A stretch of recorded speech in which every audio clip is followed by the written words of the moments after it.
while back, I was talking about that critical voice in your head, the one that reminds you over and over again what an idiot you are. I call this voice the judge. Now, there's nothing special about you. Everybody has this judge. And not only does this voice tell you that you're stupid or incapable or unworthy of love, it also has to judge everyone around you. Your boss is a moron. Your client is insane. That driver up ahead is going to get us all killed. And on top of it, it has to judge everything around you. Like, I won't be happy until I find a girlfriend. Life would really be sweet if only I had that Lambo.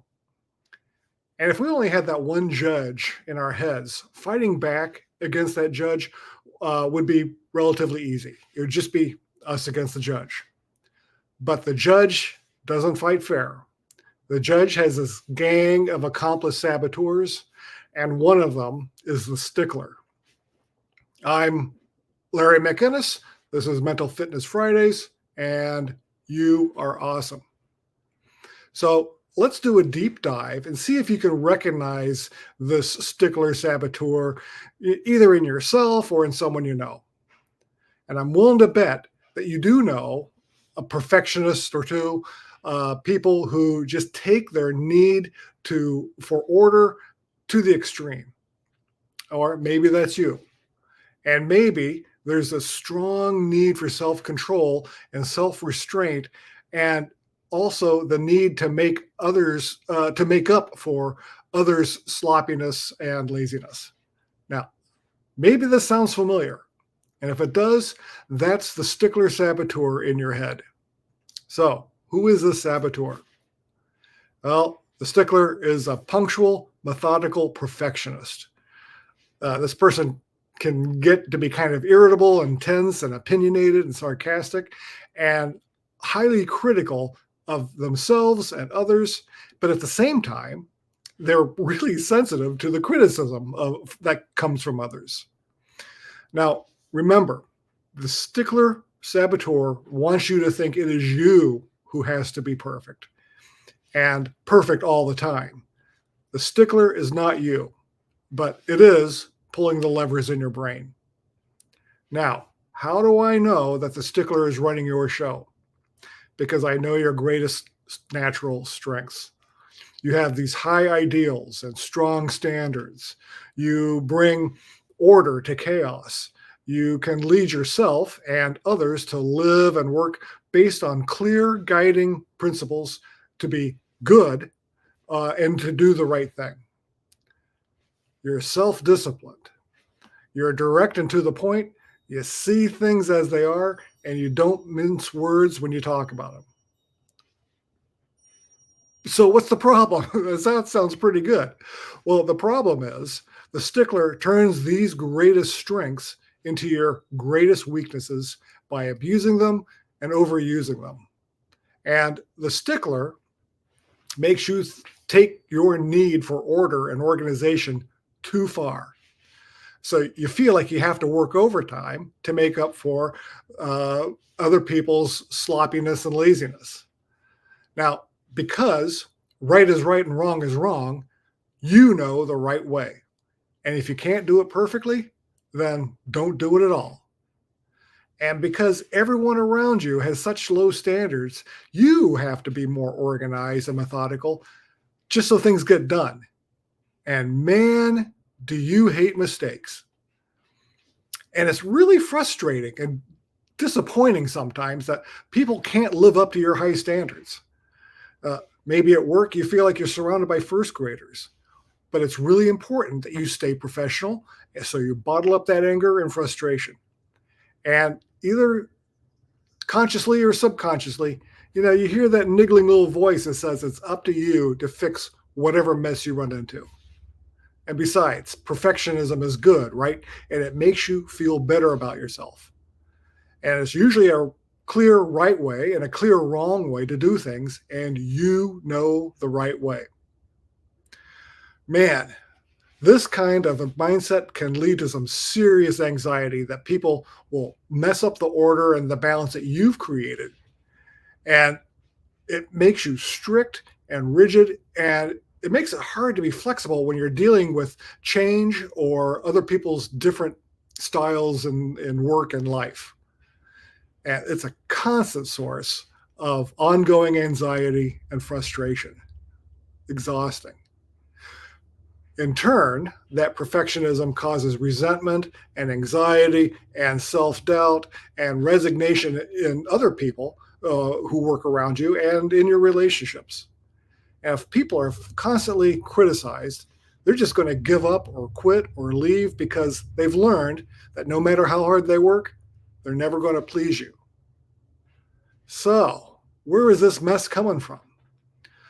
The Stickler strategy for perfectionism is a way of quieting that constant voice of your own judge and the fear of other people's judgments. Now, if you do what's right, you'll be beyond the interference and disappointment by others. And this perfection can bring a sense of relief, but probably only temporarily. The strategy might have come about to create a sense of order in the middle of maybe a chaotic family dynamic, or maybe your parents were emotionally distant or demanding, and being a perfect kid was a way to get their attention or their acceptance. Maybe. Remember also, the Stickler was already genetically and evolutionarily pre-wired in your brain. And childhood conditions or events may have been the trigger that the Stickler needed, but the Stickler was going to rise up anyway, with or without your parents. So cut them some slack. Now, remember what I was saying. You have natural strengths. You've got these high ideals and strong standards. You can bring order to chaos. You're self-disciplined. You see things as they are, and you don't mince words when you talk about them.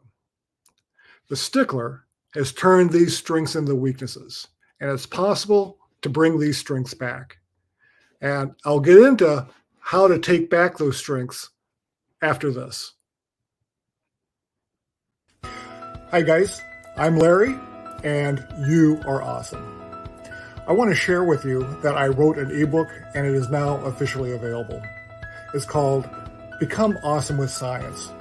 It ties everything together that I've been talking about in one tidy package. And it explains how we forgot that we're awesome, the ways we sabotage our best efforts to live the lives we want, and how to rediscover our true awesome selves.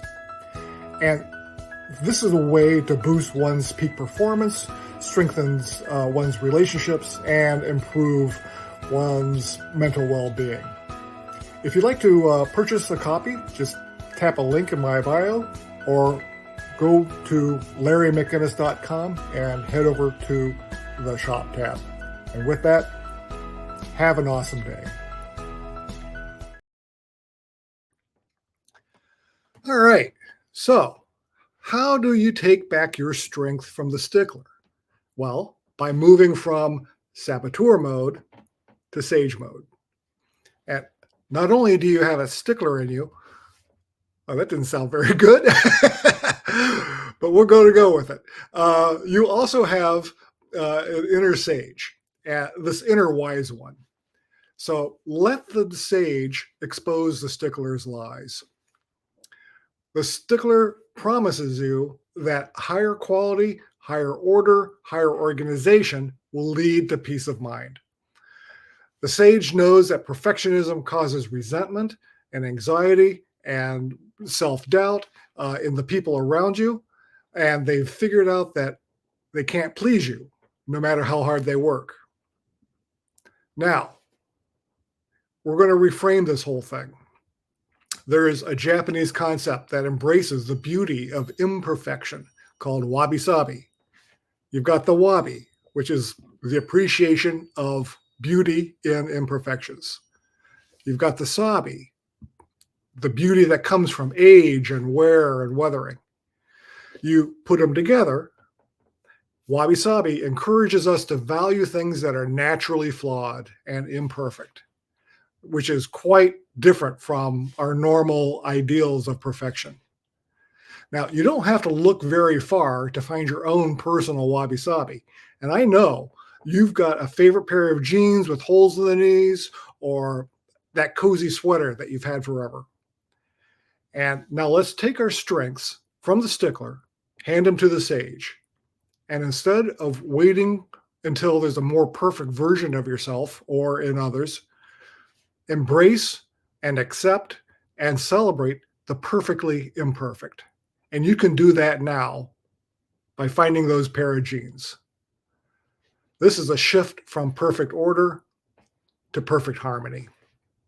And with that, I will see you next week at this time on Mental Fitness Fridays.